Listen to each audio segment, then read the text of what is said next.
Welcome back to the channel. Today we're diving deep into a fascinating discussion about the Gospels, particularly the Gospel of Mark. But we're not just looking at them as religious texts.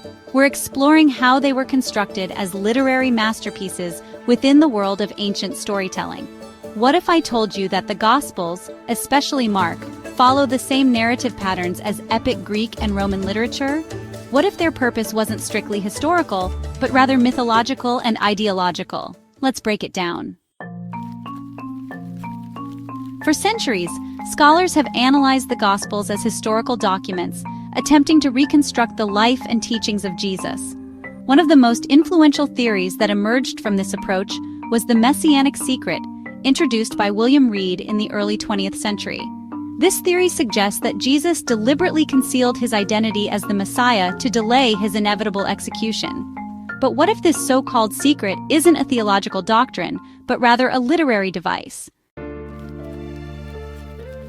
When we read the Gospel of Mark in its original Greek, a recurring theme stands out: Thauma, which means wonder or amazement. Every time Jesus performs a miracle, people around him react with shock, confusion, and disbelief. This is more than just a stylistic choice. It aligns with a well-known storytelling pattern in ancient literature. Think of heroes in Greek and Roman epics, like Odysseus in Homer's Odyssey or Camilla in Virgil's Aeneid. These figures often go through a misrecognition phase, where others fail to see them for who they truly are. Mark's Gospel follows this same pattern. Jesus is a mysterious, subversive figure who challenges expectations. His own disciples, the crowds, and even the authorities misunderstand him at every turn. This brings us to a controversial but crucial point. If the Gospels were written using the same literary tools as Greek and Roman myths, should we really be treating them as pure historical records? Or are they mythological narratives designed to craft an ideological message? Many scholars argue that Mark's Gospel wasn't written by and for a Christian community, but was instead a founding myth, a powerful story that later Christian communities adopted and built upon. In other words, Mark's Gospel didn't emerge from an already established religious group. Rather, its compelling narrative helped shape the communities that would later become Christianity. Let's zoom out for a moment and consider the world in which Mark was writing. The Roman Empire was filled with grand narratives and hero myths.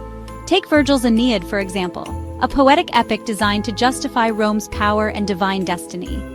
Mark's Gospel mirrors this type of storytelling. It presents Jesus as a subversive hero whose journey from rural Galilee to urban Jerusalem follows the same trajectory as countless legendary figures. Just like Virgil's Aeneas must prove himself as the true ruler of Rome, Jesus' journey to Jerusalem sets the stage for a clash between two kingdoms, the kingdom of God versus the Roman Empire. This comparison also ties into the political landscape of the time. The Gospels weren't written in a vacuum. They emerged in the shadow of Roman rule, particularly after the destruction of the Jewish temple in 70 CE.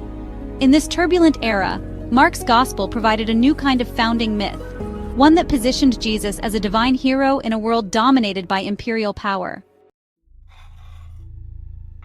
Now let's talk about one of the biggest puzzles in the Gospel of Mark, its ending. In the earliest manuscripts, Mark ends abruptly at Mark 16, verse 8, stating that the women at the tomb were terrified and told no one about the resurrection. This is a shocking conclusion. Why would a gospel about Jesus end in silence and fear? Later, Christian scribes clearly found this ending unsatisfactory and added longer endings to harmonize Mark with the resurrection appearances found in Matthew, Luke, and John. But Mark's original unsettling ending fits perfectly with the misrecognition motif we discussed earlier. Just like in Homer and Virgil, the hero's identity remains shrouded in mystery, leaving the audience with a lingering sense of awe and uncertainty.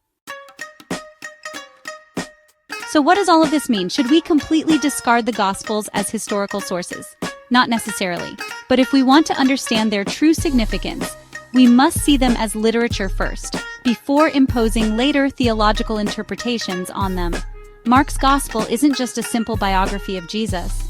It's a founding myth, deeply embedded in the literary and political traditions of its time. And like all great myths, it shaped the beliefs of those who followed, influencing the development of Christianity itself.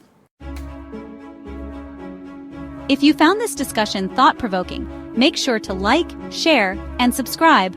Let me know in the comments. Do you think the Gospels were meant as historical accounts, or are they literary masterpieces that took on a life of their own? Until next time, keep questioning, keep exploring, and never stop seeking the deeper story.